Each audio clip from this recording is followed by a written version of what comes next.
Good morning, everyone, and welcome to the daily news analysis for 17th April 2022. Today, myself Siddharth Kumar will be taking your daily news analysis. And again देखिए, हर रोज की तरह हम कुछ important news articles जो आपके exam के लिए relevant है वो डिस्कस करेंगे. सबसे पहला है child line 1098 is being merged with emergency helpline 112. इस आर्टिकल में देखेंगे कि ऐसा क्यों किया जा रहा है और क्या बेसिकली बोन ऑफ कंटेंशन है. साथ में इसमें एक स्टैटिक पार्ट भी हम जानेंगे that this is being done under mission Vatsalya. तो मिशन वात्सल्य क्या है ये भी जानेंगे.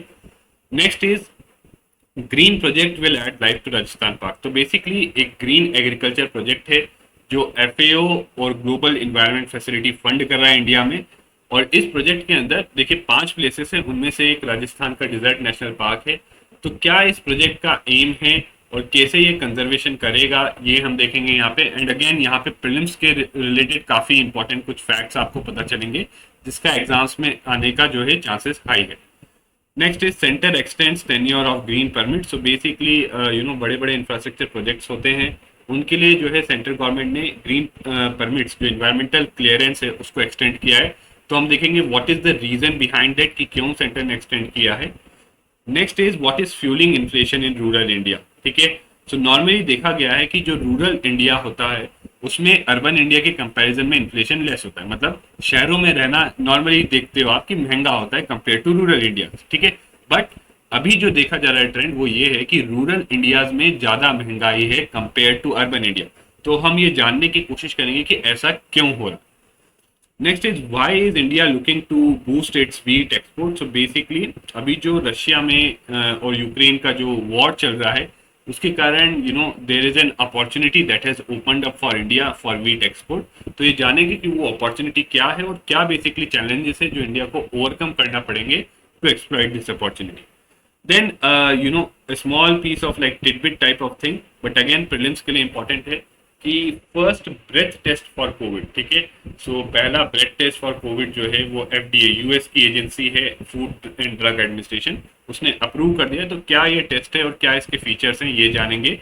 And lastly we will see how Sri Lanka will overcome its debt crisis. तो आपने देखा कि रिसेंटली श्रीलंका जो इकोनॉमिक क्राइसिस के थ्रू गो थ्रू कर रही है उसको ओवरकम करने के लिए श्रीलंका ने 2 मेजर अनाउंस किए. पहला कि वो अपना जो एक्सटर्नल डेट है उसको डिफॉल्ट करेगी यानी उसको अब नहीं पे करेगी.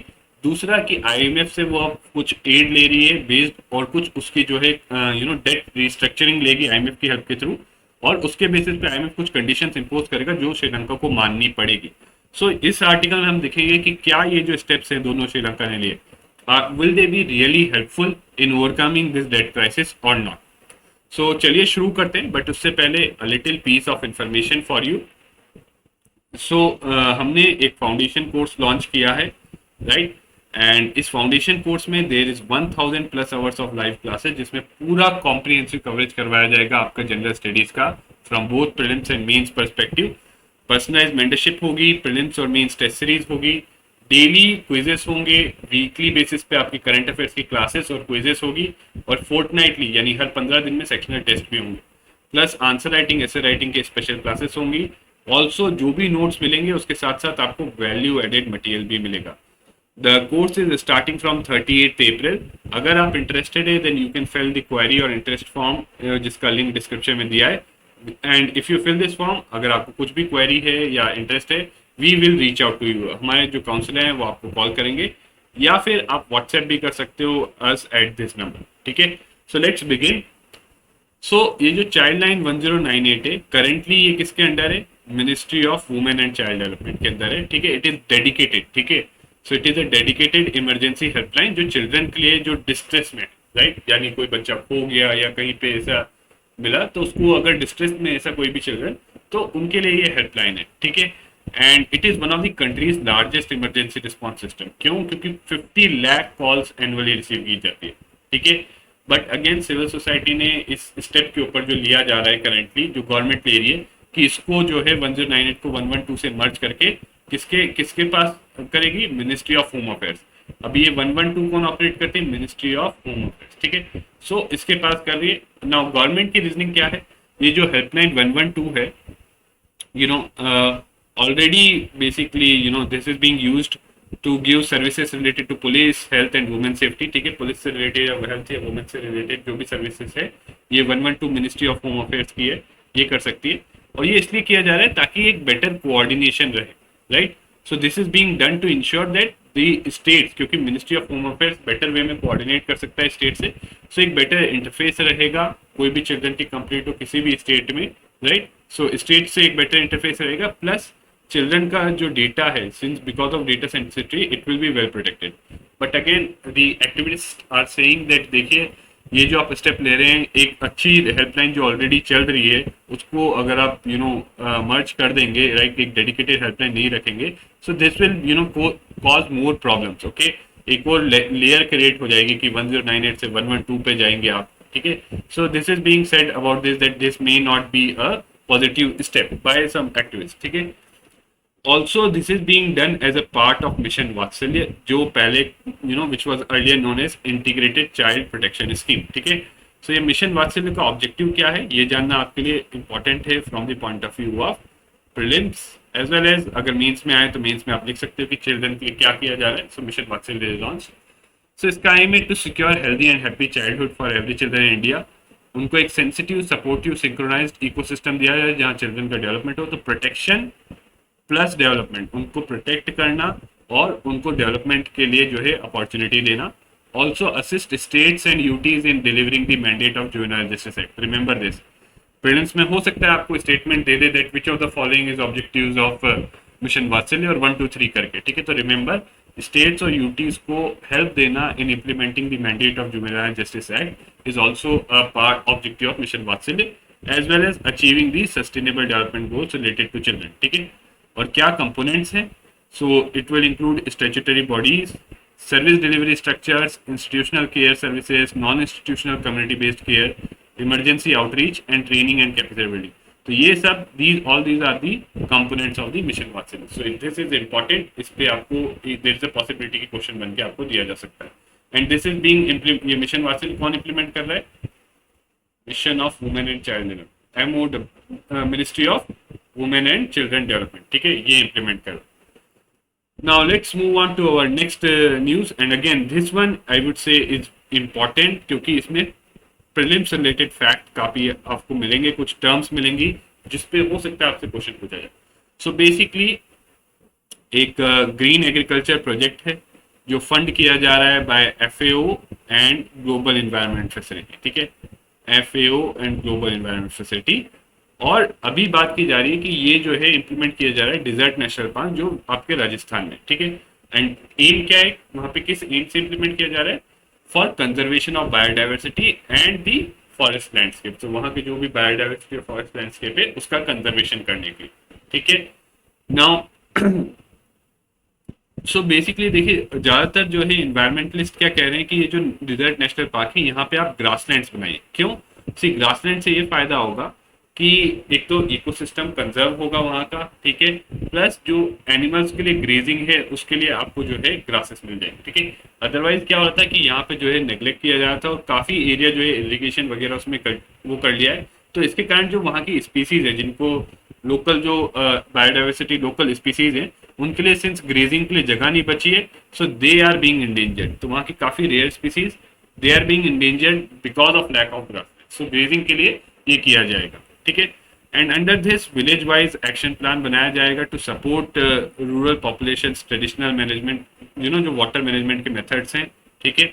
सो हर विलेज के लिए एक एक्शन प्लान बनाया जाएगा। एंड अगेन अगर आप डिटेल देखें तो ग्रीन एजी प्रोजेक्ट बेसिकली इसको इम्प्लीमेंट कौन करेगा, ये तो फंड कर रहे हैं, इंडिया में इम्प्लीमेंट कर रहा है मिनिस्ट्री ऑफ एग्रीकल्चर और ministry of environment and climate change, ठीक है, ये याद रखना, ओके। एंड ओवरऑल इसका एम क्या है कि ग्लोबल इन्वायरमेंटल बेनिफिट्स मिले, ठीक है, जैसे बायोडाइवर्सिटी का कंजर्वेशन, क्लाइमेट चेंज से जो है उसको स्टॉप करना, ठीक है, और जो है लैंडस्केप्स को प्रोटेक्ट करना और एक ओवरऑल इकोसिस्टम को कंजर्व करने का जो है इसका एम है, ठीक है।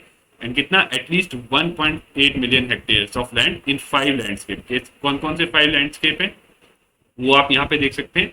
मध्य प्रदेश में चंबल लैंडस्केप है, मिजोरम में डंपा लैंडस्केप है, उड़ीसा में सिमलीपाल लैंडस्केप है और राजस्थान में जिसकी अभी बात कर रहे हैं डिजर्ट नेशनल पार्क लैंडस्केप है, उत्तराखंड में कॉर्बेट राजाजी लैंडस्केप है। I would request all of you, एक बार आप खुद से भी एटलस अगर आप रखते हैं, सो this is how you use the Atlas. अब सिंस ये सब आपने देखा, इन सबको एक बार अगर आप मैप में जाके देख के पिन पॉइंट कर लोगे तो ये सब आपको याद रहेगा। So please this is something that you should do, ठीक है। सो इस प्रोजेक्ट की again cost is 31 crore, will be completed by March 2026। इसमें एक इंटरसेक्टोरल मैकेनिज्म भी होगा, यानी जहाँ पे agriculture, allied sectors, forestry, natural resource management सबको जो है कलेक्टिवली जो है इम्प्लीमेंट किया जाएगा under this programme to ensure economic development of desert national park, ठीक है। सो ये याद रखिए, कंजर्वेशन के साथ साथ इकोनॉमिक डेवलपमेंट पे भी फोकस रहेगा under this project, okay. And also see, एक तो इसमें क्या होगा, what activities will be undertaken, see conservation of desert national parks native flora, flora मतलब जो उसके प्लांट्स और वो हैं, तो जो नेटिव मतलब जो सिर्फ यहीं पे मिलते हैं, ऐसे प्लांट्स और फ्लोरा को जो है कंजर्व किया जाएगा। साथ में effective management of traditional forest, so जो राजस्थान में traditional forest and desert national park में which are known as oran.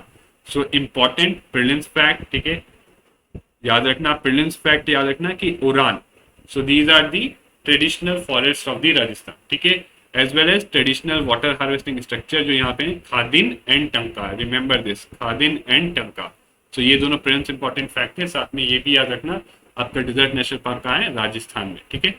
So this is all about this news, let's move on to the next news. So next है basically आपका जो है बहुत सारे कई जो है इंफ्रास्ट्रक्चर प्रोजेक्ट्स हैं जिनको एनवायरमेंटल क्लियरेंस चाहिए होती है। सो उनके लिए कुछ नॉर्म्स जो है ईज कर दिए हैं यूनियन एनवायरमेंट मिनिस्ट्री ने, और it has extended the tenure of environmental clearance basically. So normally देखो, कोई भी इंफ्रास्ट्रक्चर प्रोजेक्ट होता है जो एक साइज से बड़ा होता है, ठीक है। सो कोई भी इंफ्रास्ट्रक्चर प्रोजेक्ट है उसके लिए मैंडेटरी होता है if it is beyond size, और उसमें इवन जो है एनवायरमेंटल क्लियरेंस के लिए एनवायरमेंटल इम्पैक्ट असेसमेंट भी करना होता है, पब्लिक हियरिंग भी होती है, ठीक है। So again this is a important process, see, क्योंकि इससे क्या है, एनवायरमेंट कंजर्वेशन भी एक इम्पॉर्टेंट पार्ट है अब, right. It is being realised कि देखो, कितना भी इंफ्रास्ट्रक्चर डेवलप कर लो, बिना एनवायरमेंट को प्रोटेक्ट किए जो है आप जो है मतलब कोई भी डेवलपमेंट पॉसिबल नहीं है, ठीक है। अगर बिना एनवायरमेंट को प्रोटेक्ट किए आप डेवलपमेंट कर रहे हो तो बाद में आपको उसके कारण सफर करना पड़ेगा। So that's why environment conservation is made a part of development process, और उसके लिए कोई भी इंफ्रास्ट्रक्चर प्रोजेक्ट जो डेवलपमेंट के लिए लिया जाता है, अगर वो बहुत बड़ा है और उससे एनवायरमेंट पर इम्पैक्ट होगा तो उसके लिए एनवायरमेंटल क्लियरेंस चाहिए। बट नॉर्मली क्या अब देखा गया था कि मिनिस्ट्री आर्ग्यूड दैट ये जो प्रोजेक्ट्स हैं ये हाई गेस्टेशन पीरियड होता है, मतलब बहुत लंबा टाइम लगता है इन प्रोजेक्ट्स को बनने में, राइट। और इसमें कई बार डिलेज भी होते हैं लैंड क्लियरेंस में, जो है लोकल इश्यूज होते हैं लोगों को रिहेबिलिटेट रीसेटलमेंट करने में, और कई और फैक्टर्स होते हैं जो नॉर्मली प्रोजेक्ट प्रपोनेंट्स मतलब जो प्रोजेक्ट बना रहे हैं उनके कंट्रोल के बियॉन्ड होते हैं। सो इसीलिए इन्वायरमेंटल क्लियरेंसेस का जो ड्यूरेशन है अभी कम है, क्योंकि एक बार ले लिया तो एटलीस्ट वो जब तक बना ना ले तब तक वो एक्सटेंड होना चाहिए। तो क्या कितना एक्सटेंड किया गया है, जो रिवर वैली जिस रिलेटेड प्रोजेक्ट्स हैं उनका 13 ईयर्स की वैलिडिटी होगी। अब न्यूक्लियर पावर प्रोजेक्ट्स हैं और जो उनसे रिलेटेड न्यूक्लियर फ्यूल से प्रोसेसिंग है उसकी 15 ईयर होगी, और भी कुछ हो गए other than mining and river valley will have 10 years, ठीक है। एक और चीज कहा गया है कि देखिए अभी जो है माइनिंग लीज 50 ईयर्स के लिए ग्रांटेड है, बट इन्वायरमेंटल क्लियरेंस 30 ईयर्स के लिए वैलिड है। So it is being argued also कि इसको भी थोड़ा बढ़ा देना चाहिए with some safeguards as well, ठीक है। So again this was all about this news article, ठीक है। Not something that much important, but this is something जो मेंस पॉइंट ऑफ व्यू से आपको पता होना चाहिए। Now let's move on to our next article, that what is fueling inflation in rural India. So जैसा मैंने कहा था कि नॉर्मली ये होता है कि शहर में रहना ज़्यादा महंगा होता है कंपेयर टू गांव, ठीक है। रूरल इंडिया में रहने से ज़्यादा अर्बन इंडिया जो है एक्सपेंसिव होता है। बट अभी देखा गया है, right, in January, February and मार्च 2022 की जो इन्फ्लेशन है, राइट, कंज्यूमर प्राइस इंडेक्स से हम मेजर करते हैं इन्फ्लेशन, तो रूरल इंडिया में जो रिटेल इन्फ्लेशन है that is higher than urban India, right. So ऐसा क्यों है वो जानते हैं हम, ठीक है। सो ये देखा गया कि मार्च 2022 में जो है, और थर्ड कंसेक्यूटिव मंथ था, जनवरी फरवरी मार्च 3 महीने से जो है लगातार जो है रूरल इंडिया में जो है इन्फ्लेशन बढ़े जा रहा है। और कितना ज़्यादा बढ़ गया है, सी 1.5 परसेंटेज पॉइंट्स ज़्यादा है, ठीक है, देन अर्बन इन्फ्लेशन। सो जो आपका अर्बन एरियाज में 6.12% था, राइट, जो इन्फ्लेशन था, तो रूरल इंडिया में 7.66% इन्फ्लेशन है। So what is the key driver, क्यों बढ़ रहा है इतनी तेजी से इन्फ्लेशन? नाउ अगेन यहाँ पे आप लोगों के लिए एक होमवर्क है। सी सीपीआई अलग अलग एटलीस्ट 6 टाइप के होते हैं।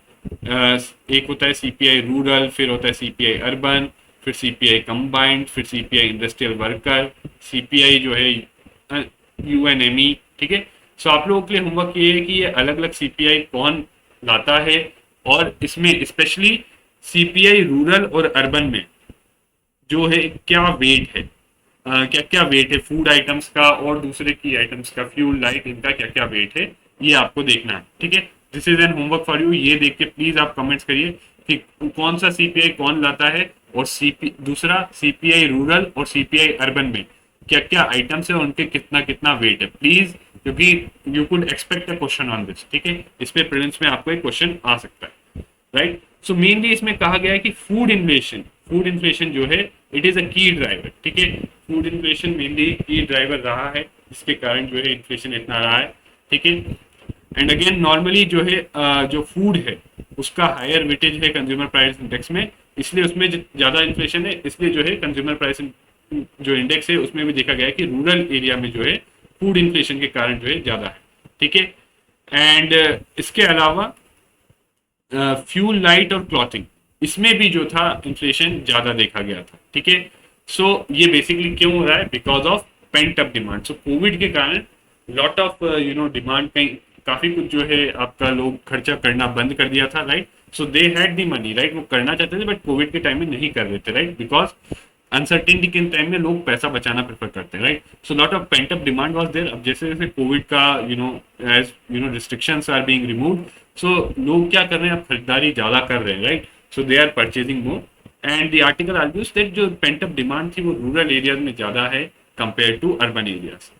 ऑल्सो फ्यूल प्राइसेस भी, राइट, सो पेट्रोल वगैरह इसके दाम रूरल एरियाज में ज्यादा है कंपेयर टू अर्बन एरियाज, क्योंकि फ्यूल भी जो आपका रिफाइनरी में निकल के जो पेट्रोल वगैरह बनता है उसको ट्रांसपोर्ट करके ले जाना पड़ता है, राइट, तभी आप जो है पेट्रोल पंप से भराते हैं।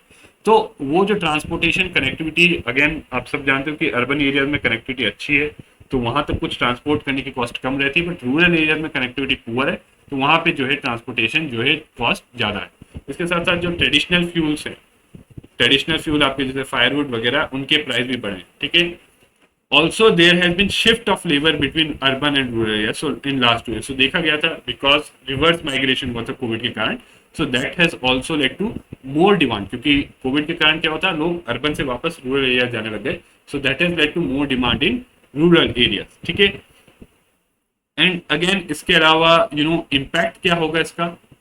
सी अगर इम्पैक्ट की बात करें, सो देखो, in terms of impact it is always said as that जो inflation is a tax on poor. See inflation एक तरीके से टैक्स होता है पुअर पे। देखो, कोई चीज 100 रुपए की है, ठीक है, एक बंदा 10,000 कमाता है और एक बंदा जो है 1 लाख कमाता है पर मंथ। ठीक है, अगर ये 100 रुपए की चीज 200 रुपए हो जाएगी तो ज्यादा एडवर्स इम्पैक्ट किस पे? जो 10,000 रुपए पर महीना कमाता है, इसको इतना ज्यादा इम्पैक्ट नहीं होगा, क्योंकि अगर आप देखो as a portion of the income इसका ज्यादा खर्चा हो रहा है, इसको ज्यादा करना पड़ रहा है। ठीक है, as a portion of income, ठीक है, कंपेयर टू दिस पर्सन, इसलिए पुअर पे बहुत ही ज्यादा एडवर्स इम्पैक्ट पड़ता है, क्योंकि इनफैक्ट उनको जो एसेंशियल गुड्स है उनका ही एक्सेस नहीं मिलता। ठीक है, सो और पर्टिकुलरली फूड का, सी ऐसा भी नहीं कोई लग्जरी गुड जो नॉर्मली पुअर अवॉइड कर सकते, बट फूड एक एसेंशियल चीज है, उसका प्राइस राइज हो रहा है तो पुअर पे सबसे ज्यादा इसका जो है इम्पैक्ट पड़ रहा है। ठीक है, इनफैक्ट ऑफिशियल सर्वे से डेटा निकाला गया है और देखा गया है कि जो बॉटम 20% है, चाहे वो अर्बन हो या रूरल हो, उनको इन्फ्लेशन का वर्स्ट इफेक्ट बेयर करना पड़ा। ठीक है, and again highest inflation bottom 20% को एट 7.7% फेस करना पड़ा। ठीक है, also food prices also increase due to Russia Ukraine crisis. ठीक है, एक और फैक्टर था वो ये है कि higher prices for farm sector. ठीक है, तो ये भी कहा जा रहा है कि जो एमएसपी है, अगर अभी उसको बढ़ाया जाएगा, कॉस्ट ऑफ प्रोडक्शन यानी फूड की कॉस्ट ऑफ प्रोडक्शन बढ़ेगी, राइट। सो अगर कॉस्ट ऑफ प्रोडक्शन बढ़ेगी, उसके इनपुट्स हायर, जो इनपुट्स का प्राइसेस होगा अगर फार्म सेक्टर के, तो it will translate to food inflation. It is very natural. अगर कॉस्ट ऑफ प्रोडक्शन 8 से 10% होगी, एमएसपी भी बढ़ेगी, तो इट इज वेरी नेचुरल कि जो है मार्केट में भी जो है मोर एक्सपेंसिव जो है आपका फूड बिकेगा। ठीक है, बट इट इज एक्सपेक्टेड कि अगर नॉर्मल रहा मानसून और ज्यादा प्रोडक्शन हुई तो एटलीस्ट फूड इन्फ्लेशन जो है आपका मॉडरेट होगी, ठीक है। और ऑल्सो जो है रूरल एरियाज में अगर नॉर्मल मानसून होता है वो एग्रीकल्चर पे डिपेंडेंट है रूरल एरियाज, अगर ज़्यादा अच्छी प्रोडक्शन होगी उनकी इनकम भी बढ़ेगी, राइट। तो in that case it is expected कि जो ये इन्फ्लेशन मॉडरेट होगी और उन पे इम्पैक्ट कम हो। Now next moving on that why India is looking to boost wheat exports, ठीक है। सो अब इंडिया के पास देखिए ये जो कॉन्फ्लिक्ट हुआ है रशिया और यूक्रेन के बीच में, इसके कारण क्या हुआ है कि जो ग्लोबली वीट की सप्लाई है वो डिस्टर्ब हो गई, ठीक है। वीट की सप्लाई ग्लोबली जो है डिस्टर्ब हो गई, क्यों? क्योंकि देखो रशिया खुद ही कितना मार्केट लीडर है वीट एक्सपोर्ट्स का, 15% शेयर है रशिया। बट आज की डेट में क्या हो रहा है, बिकॉज ऑफ दिस रशिया पे बहुत सारी सैंक्शन हो रही है, ठीक है। कई जो डेवलप कंट्रीज है वो वीट रशिया से ले नहीं रही बिकॉज ऑफ दी सैंक्शन या फिर दूसरे रीजन के कारण, ठीक है। So as a result of this उनको अब कहीं और से वीट चाहिए होगा, और इंडिया के लिए अपॉर्चुनिटी, क्योंकि इंडिया क्या है, India 112 million tonne wheat produce करेगा इस साल में, जबकि 24 से 26 मिलियन टन वीट ही चाहिए उसको अपनी जो है फूड सिक्योरिटी नीड्स के लिए। सो आप देख रहे हो इंडिया के पास सरप्लस वीट प्रोडक्शन है और एक अपॉर्चुनिटी है, ठीक है। So that's why to tap this opportunity there are being steps being taken, ठीक है। इस अपॉर्चुनिटी के लिए बहुत सारे स्टेप्स भी लिए जा रहे हैं, ओके।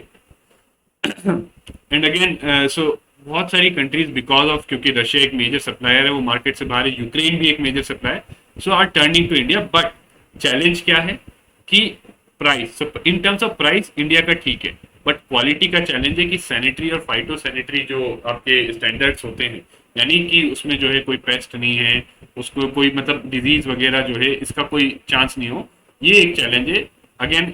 और दूसरा चैलेंज ये है कि there is a need to facilitate export, यानी जो वीट है वो आपका प्रोड्यूस होता है रूरल एरियाज वगैरह में, वहां से उनको पोर्ट्स तक ले जाने के लिए ट्रांसपोर्टेशन फैसिलिटी चाहिए, ठीक है। तो इसके लिए certainly government is taking steps, ठीक है। गवर्नमेंट नेगोशिएट कर रही है, अपेडा जो है आपकी agriculture and processed foods export development authority, it is sending delegations कि कोई मार्केट इशू ना हो, ठीक है।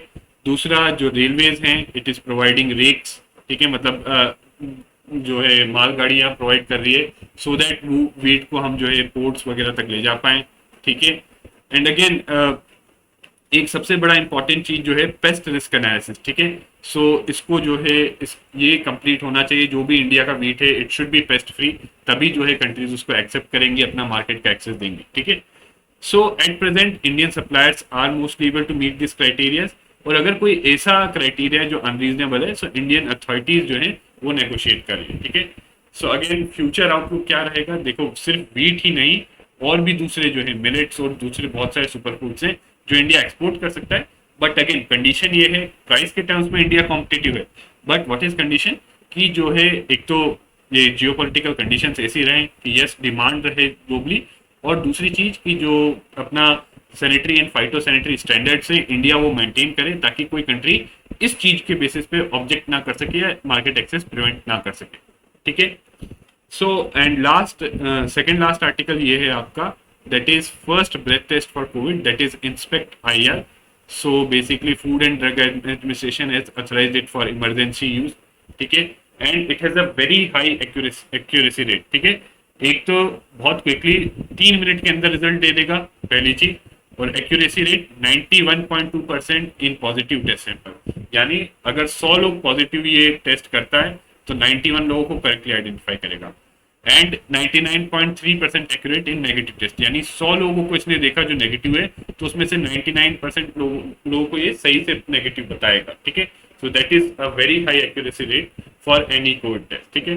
नाम क्या है इसका याद रखना, इंस्पेक्ट आईआर, ठीक है। It is a breath analyser test जो 3 मिनट के अंदर आपको रिपोर्ट दे देता है। Lastly, how will Sri Lanka overcome its debt crisis. तो आप सबको पता है श्रीलंका बेसिकली जो क्राइसिस हो रहा है वो क्या है, what is the crisis. Crisis ये है कि there is severe shortage of essential goods in Sri Lanka, और ये क्यों है, क्योंकि श्रीलंका ये सारे गुड्स इंपोर्ट करता था, राइट। सारे जो एसेंशियल गुड्स जैसे आपके फूड हो गया, फ्यूल हो गया, ये normally Sri Lanka essential goods import करता था। अब इंपोर्ट करने के लिए श्रीलंका को डॉलर चाहिए, बट डॉलर होने के लिए श्रीलंका को चीजें एक्सपोर्ट करनी चाहिए, बट वो एक्सपोर्ट सारे बिकॉज ऑफ इट, क्योंकि वो डॉलर कहाँ से आते थे, श्रीलंका मेनली जो है टूरिज्म सर्विसेज एक्सपोर्ट करता था, बट कोविड के इम्पैक्ट ने टूरिज्म को एडवर्सली इम्पैक्ट किया। साथ में गवर्नमेंट की भी कुछ पॉलिसीज थी, right, which were not economically prudent, right, और जो है एग्रीकल्चर में शिफ्ट करने का देखा गया था। As a result of this जो है ये शॉर्टेजेस आए और ये इकोनॉमिक क्राइसिस आया। तो अब ये इकोनॉमिक क्राइसिस मेनली जो है मेनली बैलेंस ऑफ पेमेंट का क्राइसिस है, ठीक है, जो इंडिया ने भी सिमिलर 1991 में फेस किया था। बट इंडिया ने कभी भी डिफॉल्ट नहीं किया, ठीक है। इंडिया का रिकॉर्ड है, इंडिया ने कभी भी अपने एक्सटर्नल डेट या किसी भी डेट पे जो है गवर्नमेंट ऑफ इंडिया ने डिफॉल्ट नहीं किया। बट श्रीलंका ने डिफॉल्ट कर दिया कि श्रीलंका ने कह दिया कि अब वो ये डेट जो उसका एक्सटर्नल डेट है वो रिपे नहीं कर पाएगा।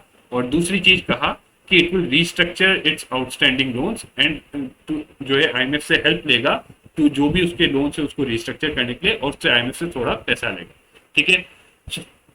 सो अगेन देखो, इससे कहा तो ये जा रहा है कि देखो इन शॉर्ट टर्म में क्या फायदा होगा कि डिफॉल्ट के कारण जो है it will not have to pay 7 billion, तो शॉर्ट टर्म उसको एक साल का टाइम मिल जाएगा कि वो कुछ कर सके अपने आप को स्टेबलाइज करने के लिए।